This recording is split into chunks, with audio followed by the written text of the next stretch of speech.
आज हम IC engine के सेकंड पार्ट पढ़ेंगे। फर्स्ट पार्ट में हम लोगों ने आईसी इंजन में एसआई इंजन और सीआई इंजन की वर्किंग हम लोगों ने समझी थी। अब सेकंड पार्ट में हम लोग ये पॉइंट मैंने कुछ लिख दिए हैं, इन पॉइंट को डिस्कस करेंगे। इनसे क्वेश्चन बनते हैं कॉम्पिटेटिव एग्जाम में, तो ये पॉइंट हमको अच्छे से पता होना चाहिए। तो एक एक करके हम लोग शुरू करेंगे और सारे पॉइंट एक बार में हम लोग डिस्कस करेंगे इस लेक्चर में, ठीक है। तो पहला है देखो, comparison between SI engine and CI engine. तो ये इससे बहुत ज्यादा क्वेश्चन पूछा जाता है। एसआई मतलब होता है स्पार्क इग्निशन, एसआई इंजन और सीआई इंजन, ठीक है। एसआई मतलब स्पार्क इग्निशन और सीआई मतलब कंप्रेशन इग्निशन। तो ये पेट्रोल इंजन होते हैं और ये डीजल। तो इसमें हम लोग मेन जो इसमें डिफरेंस होते हैं वो पढ़ेंगे। तो सबसे पहला डिफरेंस इसमें, ये ऑटो साइकिल पर काम करता है, ये पेट्रोल इंजन ऑटो साइकिल पर काम करता है और ये डीजल साइकिल पे काम करता है। इसको जर्मन इंजीनियर ऑटो ने डेवलप किया था, तो उन्होंने एक साइकिल बनाई जिसपे ये वर्क करता है, तो उन्हीं के नाम पे ऑटो साइकिल। और इसको रुडोल्फ डीजल ने डेवलप किया था, तो उन्हीं के नाम पर डीजल साइकिल, ठीक है। तो ये हम लोग नेक्स्ट लेक्चर में, अभी साइकिल भी बाकी है इसमें, ऑटो साइकिल और डीजल साइकिल हम उसको पढ़ेंगे, एफिशिएंसी के बारे में भी उसमें पढ़ेंगे।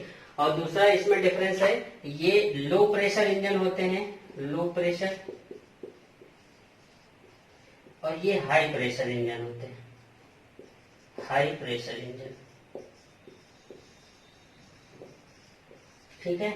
इसमें कंप्रेशन के बाद लगभग जो है अप्रोक्सीमेटली जो प्रेशर होता है 10 बार होता है, और इसमें आफ्टर कंप्रेशन 35 बार, ठीक है। तो ये हाई प्रेशर है, तो इसका प्रेशर बहुत ज्यादा होता है सिलेंडर में, और इसका प्रेशर कम होता है। ये कॉम्पैक्ट इंजन डिजाइन किए जाते हैं और ये हैवी वर्क के लिए यूज किए जाते हैं। तो देखो, इसका प्रेशर बहुत ज्यादा है, तो प्रेशर ज्यादा है तो इतने प्रेशर के लिए हमको सिलेंडर भी हैवी बनाना पड़ेगा, मतलब इंजन भी हैवी बनाना पड़ेगा। तो इसलिए क्या होता है, इनकी कॉस्ट भी बढ़ जाती है और इनकी कॉस्ट इसके कंपेरिजन में कम होती है। तो ये क्या होते हैं, ये थोड़ा सा इसके कंपैरिजन में ये चीप होते हैं और ये कॉस्टली होते हैं। तो ये लाइट में, ये स्पीड के लिए वर्क किया जाता है। तो ये हम लोग क्या करते हैं, जनरली लाइट वर्क के लिए इसका यूज करते हैं, लाइट वेटेड होते हैं, ठीक है। और ये हैवी वेटेड होते हैं, ठीक है। लाइट वेटेड है, ये हैवी वेटेड है। और इसमें कंप्रेशन रेशियो क्या होता है, इसका कंप्रेशन रेशियो कम होता है, इसका कंप्रेशन रेशियो ज्यादा होता है। तो कंप्रेशन रेशियो हम पहले वाले लेक्चर में भी देखे थे। तो कंप्रेशन रेशियो R से डिनोट करते हैं, तो इसकी वैल्यू लगभग 6 to 12 होती है, और इसकी लगभग हमारी 15 to 22 होती है, ठीक है। कंप्रेशन रेशियो इसका हाई होता है और इसका कंप्रेशन रेशियो लो होता है, ठीक है। अब इनकी इनिशियल कॉस्ट क्या होती है, इसकी इनिशियल, ये भी एक पॉइंट आप लिख सकते हो इनिशियल कॉस्ट में, क्योंकि ये इतना ज्यादा टेक्निकल नहीं है, ज्यादा इससे नहीं बनता है। क्योंकि कॉस्ट देखो, ज्यादा हैवी मेटल यूज हो रहा है, ज्यादा हैवी इंजन बनाए जाएंगे, इसलिए इसकी कॉस्ट बढ़ जाएगी। इसकी कॉस्ट कम होती है इसके कंपेरिजन में। लेकिन रनिंग कॉस्ट क्या होती, इसकी रनिंग कॉस्ट क्या होती, पहले ज्यादा आती थी, इसकी रनिंग कॉस्ट कम आती थी। क्यों, क्योंकि पेट्रोल महंगा था, तब रनिंग कॉस्ट इसकी ज्यादा हो रही थी, इसकी रनिंग कॉस्ट कम हो रही थी। लेकिन अब हम लोगों ने खूब तरक्की किया, मेहनत किया, तो आज हम लोग पेट्रोल और डीजल सेम रेट पे लगभग कर रहे हैं। तो वो बेच रहे हैं, तो मतलब वो पॉइंट तो हट गया कि आप इसकी रनिंग कॉस्ट पे क्या इफेक्ट पड़ेगा। रनिंग कॉस्ट इसकी पहले ज्यादा होती थी, अब इसकी कम होती थी, अब सेम हो गई। तो रनिंग कॉस्ट छोड़ देते हैं। तो इसमें क्या है, हमारे रनिंग कॉस्ट के बाद अगर हम बात करें, तो इसमें अगर कार्बोरेटर इसमें यूज किया जाता है, कार्बोरेटर यूज किया जाता है, ठीक है। और इसमें कार्बोरेटर नहीं लगा होता। कार्बोरेटर का क्या काम होता है, कार्बोरेटर क्या करता है, एयर और फ्यूल का मिक्सचर तैयार करता है इंजन के लिए, ठीक है।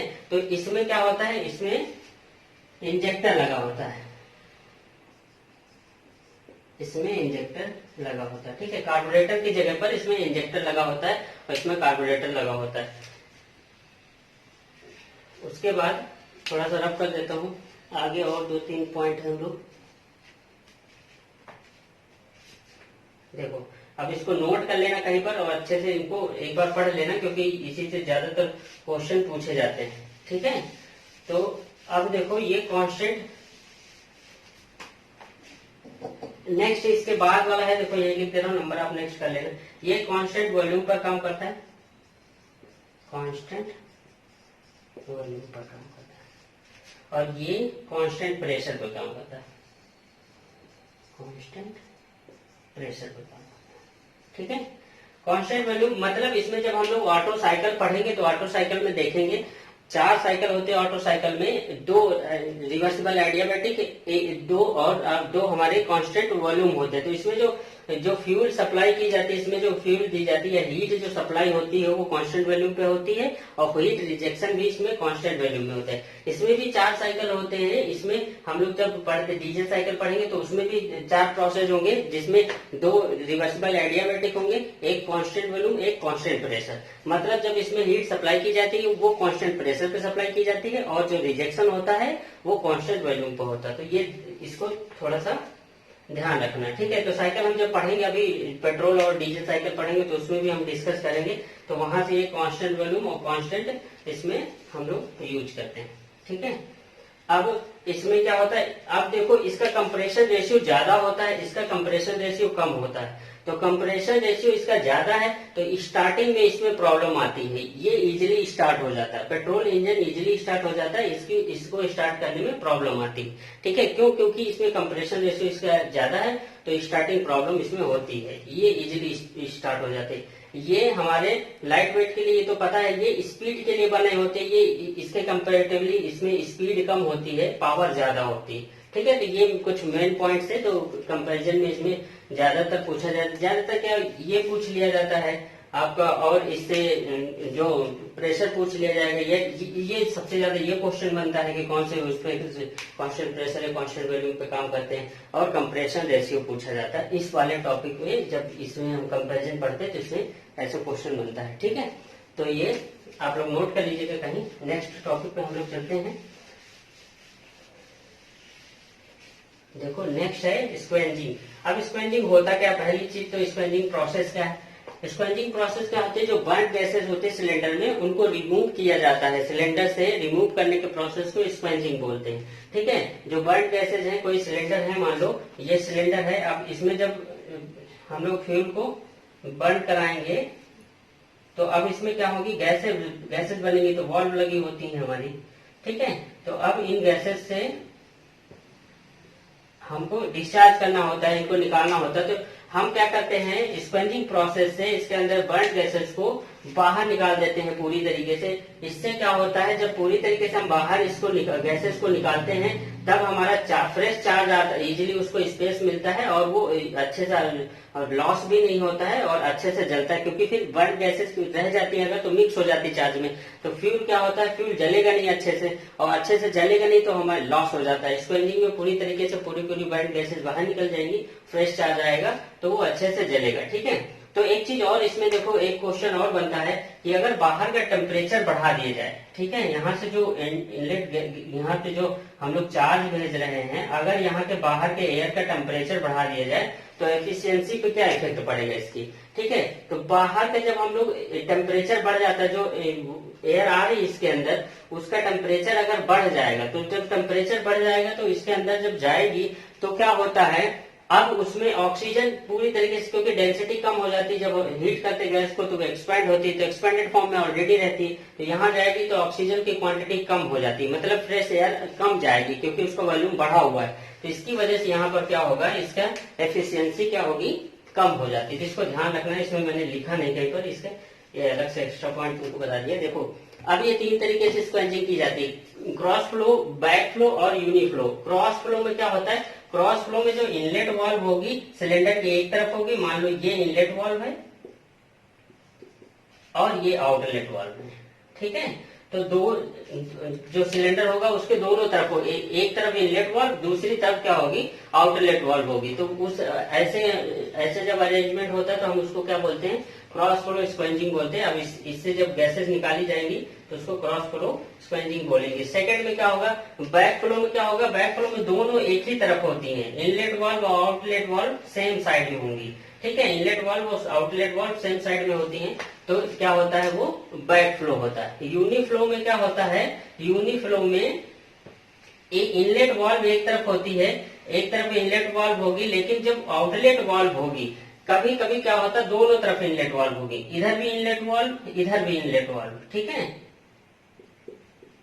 ये केस है कि दोनों तरफ कभी कभी होती है। ज्यादातर क्या होता है एक तरफ होती है इनलेट वाल्व और इसमें जो आउटलेट वाल्व होगी वो टॉप पर लगी होती, आउटलेट वाल्व टॉप पर होती है, ठीक है। तो ध्यान रखना इसको, आउटलेट वाल्व इस पे टॉप पे होती है। कभी कभी क्या करते हैं इधर से भी चार्ज को एंटर कराते हैं, इधर से भी चार्ज को एंटर कराते हैं, और फिर उसके बाद जब बर्न गैसेस निकलती हैं तो उसको टॉप से हम लोग बाहर निकालते हैं, ठीक है। तो इसमें ये होता है यूनिफ्लो स्क्वेंजिंग में। उसके बाद नेक्स्ट टॉपिक है गवर्निंग ऑफ आईसी इंजन। अब देखो गवर्निंग क्या है, गवर्निंग में हम क्या करते हैं, जो इंजन स्पीड है, इंजन स्पीड को कंट्रोल किया जाता है, मतलब इंजन स्पीड को कांस्टेंट स्पीड पे बनाए रखा जाता है, ठीक है, अकॉर्डिंग टू लोड। जो लोड अप्लाई हो रहा है उसके अकॉर्डिंग हम लोग उसकी स्पीड को कांस्टेंट बनाए रखते हैं। तो ये तीन तरीके, ये हम कंट्रोल करना बहुत जरूरी होता है, क्योंकि स्पीड मिल रही है हमको, कांस्टेंट स्पीड नहीं मिलेगी तो इंजन में प्रॉब्लम होती है, क्योंकि हमको इसको स्पीड कंट्रोल करना होता है। बिना कंट्रोल की कोई भी चीज हो वो हमेशा जो है हार्मफुल होती है। तो हमको कंट्रोल करना होता है, इंजन स्पीड को कांस्टेंट बना के रखना होता है। तो उसके लिए हम लोग क्या करते हैं, गवर्निंग करते हैं, ठीक है, अकॉर्डिंग टू लोड, लोड जैसे अप्लाई हो रहा है उसी के अकॉर्डिंग। तो ये तीन तरीके की होती है, hit and miss governing, quantitative governing और qualitative governing. Hit and miss governing क्या होती है, जो छोटे इंजन होते हैं, स्मॉल इंजन होते हैं, जो हाई स्पीड पे चलते हैं उनमें किया जाता है। तो इसमें क्या होता है, इसमें सेंट्रीफ्यूगल गवर्नर यूज किया जाता है, ठीक है, सेंट्रीफ्यूगल गवर्नर यूज किया जाता है इसमें। और इसमें कुछ क्वांटिटी जो चार्ज की होती है, जो इसमें एक्सप्लोजिव होता है, कुछ क्वांटिटी मिस हो जाती है, ठीक है। तो इसीलिए इसको हिट एंड मिस गवर्निंग बोलते हैं। तो ये ज्यादातर मोस्टली क्या होता है, सीआई इंजन में यूज किया जाता है, और वो गैस इंजन होते हैं, ठीक है, मोस्टली गैस इंजन होते हैं। उसके बाद आता है क्वांटिटेटिव। क्वांटिटेटिव गवर्निंग क्या होती है, इसमें हम लोग देखो क्वांटिटेटिव गवर्निंग में जो एयर एंड फ्यूल का मिक्सचर है वो कांस्टेंट होता है, लेकिन हम क्या करते हैं थ्रॉटल वाल्व लगा के उसको हम लोग चेंज कर लेते हैं, ठीक है। थ्रॉटल वाल्व लगा के जब हम सप्लाई करते हैं तो उसमें वेरी हो जाती है, उसमें चेंज आ जाते हैं। तो ये ज्यादातर किस में यूज की जाती है, ये पेट्रोल इंजन में यूज की जाती है, पेट्रोल। ये भी सेंट्रीफ्यूगल गवर्नर यूज करते हैं, रैक एंड पिनियन से उसको ऑपरेट करते हैं, ठीक है। तो ये पेट्रोल में यूज किया जाता है। क्वांटिटेटिव गवर्निंग में, ये क्वालिटेटिव गवर्निंग में क्या किया जाता है, क्वालिटेटिव गवर्निंग में जो क्वांटिटी हम लोग सप्लाई कर रहे होते हैं फ्यूल की उसको कंट्रोल किया जाता है, ठीक है। तो इसमें भी सेंट्रीफ्यूगल गवर्नर यूज किया जाता है और रैक एंड पिनियन से उसको ऑपरेट करते हैं। तो ये वाली गवर्निंग हम यूज करते हैं डीजल में, ठीक है। तो ये डीजल में यूज करते हैं। तो ध्यान रखना, हिट एंड मिस गैस में मोस्टली, और क्वांटिटेटिव पेट्रोल में और क्वालिटेटिव डीजल में। ऐसे क्वेश्चन पूछता है कि क्वांटिटेटिव गवर्निंग किस में यूज की जाती है, क्वालिटेटिव किस में यूज की जाती है, हिट एंड मिस किस में यूज की जाती है, ऐसे क्वेश्चन इससे बनता है, ठीक है। नेक्स्ट है देखो टॉपिक हमारा डेटोनेशन नॉकिंग या पिंकिंग भी बोलते हैं इसको। तो ये क्या होता है, अब क्या होता है जब हम लोग इंजन कंप्रेशन, 4 स्ट्रोक होते हैं उसमें, सक्शन कंप्रेशन, जो कंप्रेशन स्ट्रोक में होते हैं, तो हम कंप्रेशन कर रहे होते हैं, उस कंडीशन में क्या होता है कभी कभी हमारा फ्यूल जो है ऑटो इग्नाइट हो जाता है, मतलब स्पार्क जनरेट होने से पहले ही वो इग्नाइट हो गया या अपने आप इग्नाइट हो गया, हमने उसको स्पार्क नहीं दिया, तो ऑटो इग्नाइट हो जाता कुछ पोर्शन फ्यूल का। तो उसकी वजह से प्रेशर वेव्स आ जाते हैं, ठीक है, प्रेशर वेव्स, ये प्रेशर वेव जनरेट होती हैं। तो ये प्रेशर वेव्स की वजह से इसमें क्या होता है, एक नॉइज प्रोड्यूस हो जाती है, हाई पल्सेटिंग नॉइज प्रोड्यूस हो जाती है, जिसको जो हमको बाहर भी, इंजन के बाहर भी सुनाई देती है। तो ये इतनी पावरफुल होती है, ये पिस्टन को हमारे क्रैक कर सकती है, ठीक है, पिस्टन को भी क्रैक कर सकती है, बहुत पावरफुल होती है। तो अगर हम लोग इसको कम नहीं किए तो ये जो होता है ना आवाज जो आ रही है उसी को हम डेटोनेशन या नॉकिंग या पिंकिंग बोलते हैं, ठीक है। तो ये प्रेशर वेव्स की वजह से होते हैं, जो ऑटो इग्नाइट हो जाता है हमारा फ्यूल स्पार्क नहीं दिए उससे पहले कुछ पोर्शन उसका क्या होता है, इग्नाइट हो जाता है, तब इस कंडीशन में ये होता है। ठीक है, तो इसको रोकने के लिए हम क्या करते हैं, इसको रोकने के लिए हम पेट्रोल इंजन में एथाइड लेड यूज करते हैं, लेड एथाइड या एथाइल फ्लूइड यूज करते हैं। ठीक है, तो स्मॉल क्वांटिटी में हम क्या करते हैं, एथाइल फ्लूइड यूज करते हैं, स्मॉल क्वांटिटी में यूज करते हैं। तो इस प्रोसेस को क्या बोलते हैं, स्मॉल क्वांटिटी में फ्लूइड यूज करते हैं तो इसको हम लोग बोलते हैं डोपिंग। ठीक है, डोपिंग बोलते हैं इसको, ध्यान रखना, ये क्वेश्चन पूछा जाता है, व्हाट इज डोपिंग। तो डोपिंग क्या होती है, ये पेट्रोल में एथाइल फ्लूइड यूज किया जाता है जिससे डेटोनेशन की जो टेंडेंसी है वो रिड्यूस की जाती है। ठीक है, तो इसको हम लोग डेटोनेशन को कम करते हैं इससे। हाँ, तो देखो ये हो गया डेटोनेशन, नॉकिंग या पिंकिंग बोलते हैं, ये जो नॉइज आती है सिलेंडर से उसको हम लोग बोलते हैं। ठीक है, तो नॉइज, ये डेटोनेशन के बहुत से रीजन होते हैं, क्योंकि जो हमारा ये ऑटो इग्निशन होता है, ऑटो इग्निशन, ठीक है, या प्री इग्निशन भी, उससे भी हम क्या हो जाता है, इससे जो है इसी की वजह से क्या होता है, ये प्रेशर वेव्स निकलती हैं जिनकी वजह से हमारे ये नॉइज करता है। ठीक है, तो देखो ये जो ऑटो इग्निशन है ये किसके क्या रीजन हो सकता है इसके, देखो कंप्रेशन रेशियो, कभी कभी हम जितना हाई कंप्रेशन रेशियो होगा उतने ही ज्यादा वो एफिशिएंट होगा। लेकिन क्या होता है पेट्रोल की कंडीशन में क्या होता है, ज्यादा हम लोग उसको बढ़ा देते हैं तो क्या कंप्रेशन रेशियो एक लिमिट तक बढ़ा सकते हैं, उससे ज्यादा करेंगे तो उसमें क्या होगा, ऑटो इग्निशन होने लगेगा या प्री इग्निशन होने लगेगा, जिसकी वजह से फिर वही प्रॉब्लम, डेटोनेशन की प्रॉब्लम आएगी। ठीक है, तो इसलिए हम लोग क्या करते हैं कि कंट्रोल उसको एक लिमिट तक ही बढ़ाते, प्रेशर रेशियो को रखते हैं। दूसरा क्या होता है, कभी कभी एक चीज और इसमें हो गया, याद आ गया, देखो ये क्या होता है ऑटो इग्निशन में, कभी कभी क्या होता है, जब हम लोग सिलेंडर होता है, जब यहाँ पर हीट जनरेट की जाती है, ठीक है, ये सिलेंडर है, हीट जनरेट की गई, तो ऑटो इग्निशन कभी कभी इसकी वजह से भी होता है। क्या होता है, कुछ इसमें कुछ एरिया होते हैं जो बहुत ज्यादा हीटेड होते हैं, जैसे मान लो ये वॉल्व है बहुत हीटेड हो गई, या पिस्टन के ऊपर वाला बहुत हीटेड हो गया, या स्पार्क प्लग ओवर हीटेड हो गया। तो ये क्या होता है, स्पार्क प्लग ओवर हीटेड हो जाता है जब हम जो एफिशिएंटली हमारा जो कूलिंग वर्क नहीं कर रही होती, तो ये जब हीटेड हो जाते हैं तो ये जो मैक्सिमम, जहां पर इनको एक पॉइंट भी बोलते हैं जहां पर मैक्सिमम टेम्परेचर होता है, जो बहुत ज्यादा कुछ एरिया होते हैं जो बहुत हीटेड होते हैं, उनको हम लोग हॉट स्पॉट बोलते हैं, हॉट स्पॉट इंजन में बोलते हैं। ठीक है, हॉट स्पॉट बोलते हैं जो एरिया बहुत हीटेड होते हैं, हीटेड एरिया को हॉट स्पॉट बोलते हैं। तो उसकी वजह से भी क्या होता है, ऑटो इग्निशन हो जाता है, कभी कभी कार्बन डिपॉजिट हो जाता है, या आपका जो इंजन ऑयल यूज हो रहा है उसमें वो सही तरीके से नहीं वर्क कर रहा है, तो क्या होता है उसकी वजह से हीट बढ़ जाती है, इसकी कार्बन डिपॉजिट हो जाएगा, उसकी वजह से भी क्या होगा, कंप्रेशन रेशियो में चेंज आ जाता है, तो जिसकी वजह से ऑटो इग्निशन होता है। और जब ऑटो इग्निशन या प्री इग्निशन हुआ तो उस कंडीशन में डेटोनेशन या नॉकिंग होना शुरू हो जाएगा इंजन में। ठीक है, तो ये हो गया। अब देखो रेटिंग की बात करते हैं हम लोग, रेटिंग कैसे करते हैं, rating of engine fuel. Engine fuel की रेटिंग क्या, दो तरीके के फ्यूल हम यूज कर रहे हैं, पेट्रोल और डीजल। ठीक है, तो पेट्रोल में हम देखो देखो ये एक शॉर्ट ट्रिक है याद करने की, पी से पहले ओ आता है तो ऑक्टेन नंबर से इसको करते हैं, ऑक्टेन नंबर से इसकी रेटिंग करते हैं। और डीजल पे देखो डी से पहले सी आता है, C10 नंबर से इसकी रेटिंग करते हैं। ठीक है, C10 नंबर से इसकी रेटिंग करते हैं। तो पेट्रोल को ऑक्टेन नंबर से रेटिंग की जाती है और डीजल को C10 नंबर से रेटिंग की जाती है। ये जितने अच्छे होंगे मतलब वो फ्यूल हमारा उतना ही बेटर होगा।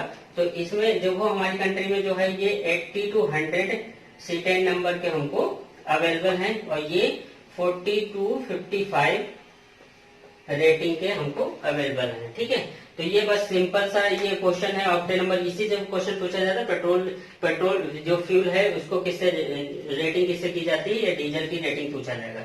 अब देखो डिले पीरियड, अब इसमें एक टर्म आ रहा है डिले पीरियड। डिले पीरियड क्या होता है, जब हम इंजन में चार्ज को एंटर करते हैं, ठीक है, जब इंजन में चार्ज को एंटर करते हैं या इसमें हम लोग चार्ज भेजते हैं अंदर, तब स्पार्क टाइमिंग क्या होती है, स्पार्क टाइमिंग, यहाँ पर स्पार्क टाइमिंग होती है, वो फिक्स होती है टाइमिंग।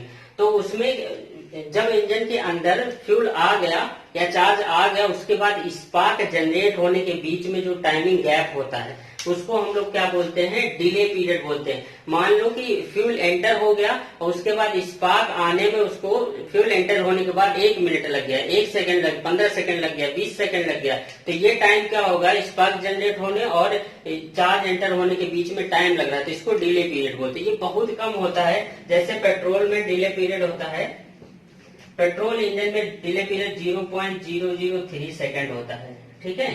तो ये डिले पीरियड की वजह से भी क्या होता है, डिले पीरियड की वजह से भी ऑटो इग्निशन हो सकता है, उसकी वजह से भी फिर से डेटोनेशन शुरू हो जाएगा, क्योंकि आप क्या हुआ, कंप्रेस हो गया और फिर चार्ज अंदर आ गया और स्पार्क नहीं जनरेट हुआ। अगर हीट बढ़ी हुई है सिलेंडर की तो कुछ पोर्शन उसका इग्नाइट हो सकता है, जिसकी वजह से क्या हो जाएगा, जिसकी वजह से फिर से पल्सेटिंग नॉइज हमको सुनाई देगी। तो कंट्रोल करने का तरीका पूछा जाता है, तो उसमें ये भी आता है कि हम क्या करें, डिले पीरियड को कम करें, कम से कम डिले पीरियड होना चाहिए, ठीक है। और दूसरा, कंप्रेशन रेशियो को कम करें। कंप्रेशन रेशियो आप बढ़ाओगे तो क्या होगा, फिर से ऑटो इग्निशन या प्री इग्निशन की प्रॉब्लम आएगी और डेटोनेशन शुरू हो जाएगा। तो ये कंट्रोल करने का भी तरीका होता है कि हम उसका डिले पीरियड कम से कम रखें और जो हमारा वो कंप्रेशन रेशियो है उसको सही लिमिट में रखें। ज्यादा कंप्रेशन रेशियो रखेंगे तो ऑटो इग्निशन हो सकता है, ठीक है। तो ये हो गया, बस ये छोटा सा ये था पॉइंट। अब देखो नेक्स्ट है हमारा air injection and solid injection. देखो ये पूछा जाता है एयर इंजेक्शन क्या होता है, what is air injection. Air injection, air injection में क्या एंटर होता है। अगर एयर इंजेक्शन हो रहा है, कोई बोले कि एयर इंजेक्शन हो रहा है, तो बताओ इसमें क्या आएगा सिलेंडर में। तो एयर इंजेक्शन में क्या आएगा, एयर प्लस फ्यूल आएगी, ठीक है। एयर प्लस फ्यूल ये मिक्सचर एंटर होता है। और सॉलिड इंजेक्शन बोलेगा कोई, सॉलिड इंजेक्शन में केवल फ्यूल एंटर होगा, ठीक है। तो सॉलिड इंजेक्शन में केवल फ्यूल आएगा और एयर इंजेक्शन में एयर एंड फ्यूल का मिक्सचर सिलेंडर में एंटर होगा या इनलेट होगा, ठीक है। तो ये ध्यान रखना, दो इससे क्वेश्चन पूछता है कभी कभी, तो ये बहुत जरूरी है, ठीक है। तो नेक्स्ट लेक्चर में हम लोग, देखो ये मेन पॉइंट है, इनसे क्वेश्चन जरूर बनते हैं, आप एक बार इसको रिवाइज कर लीजिए। अब ये वीडियोज आपके रिवीजन के लिए बहुत अच्छे हैं, आप बुक से जरूर पढ़िए, बुक ले लीजिए, बुक से पढ़िए, रिवीजन के लिए एक बार इनको देखिए और उसके बाद फिर से क्वेश्चन करिए, ऑब्जेक्टिव क्वेश्चन कीजिए, अच्छे से तैयारी हो जाएगी। तो एक बार जल्दी से रिवीजन हो जाएंगे एक वीडियो में आपके। तो नेक्स्ट में हम लोग क्या करेंगे, जो हमारा अभी 2 स्ट्रोक इंजन बचा हुआ है उसकी वर्किंग पढ़ेंगे।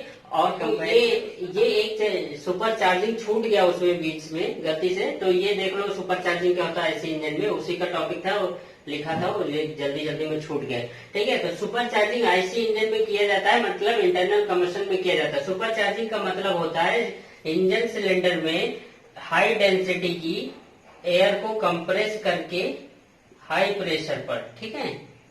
मतलब एयर को, बाहर की एयर को हम लोग क्या करते हैं, कंप्रेस करके हाई प्रेशर पे, एटमॉस्फेरिक प्रेशर से ऊपर के प्रेशर पे कंप्रेस करके सिलेंडर में भेजते हैं, जिससे क्या होगा, चार्ज जो होता है वो बहुत अच्छे से चलता है, क्योंकि उसको अच्छे से एयर मिल रही होती है, हाई डेंसिटी की एयर मिल रही होती है, ऑक्सीजन ज्यादा सप्लाई हो जाता है, जिससे वो अच्छे से चलता है, पावर अच्छी मिलती है, ठीक है।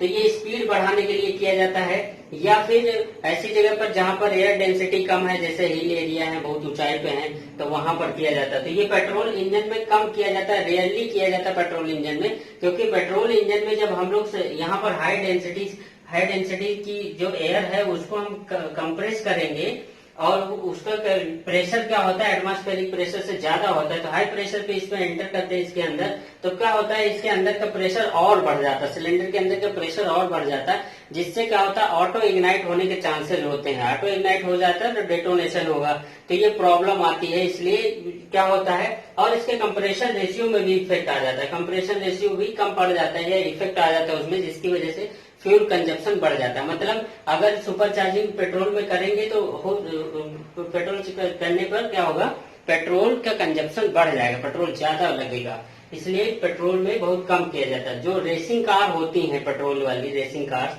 उसमें किया जाता है, रेस के लिए हाई स्पीड के लिए उसमें भी किया जाता है, लेकिन नॉर्मली बहुत कम किया जाता है। सबसे ज्यादा किया जाता है ये डीजल इंजन में किया जाता है और एयरक्राफ्ट में यूज किया जाता है, एयरक्राफ्ट में यूज किया जाता है, ठीक है। एयरक्राफ्ट में सुपर चार्जिंग की जाती है, डीजल इंजन में सुपर चार्जिंग की जाती है, एयरक्राफ्ट में सुपर चार्जिंग की जाती है। एयरक्राफ्ट में कभी कभी कंडीशन क्या होती है कि एयर डेंसिटी कम हो जाती है, जिसकी वजह से प्रॉपर ऑक्सीजन नहीं मिल पाती, तो हम लोग वहां पर सुपर चार्जिंग यूज करते हैं। ठीक है, तो ये सुपर चार्जिंग का सिंपल सा मतलब है बाहर की एयर को कंप्रेस करके हाई प्रेशर पर हम लोग सिलेंडर में डिलीवर करते हैं, जिससे क्या होता है अच्छे से चार्ज इग्नाइट होता है। ठीक है।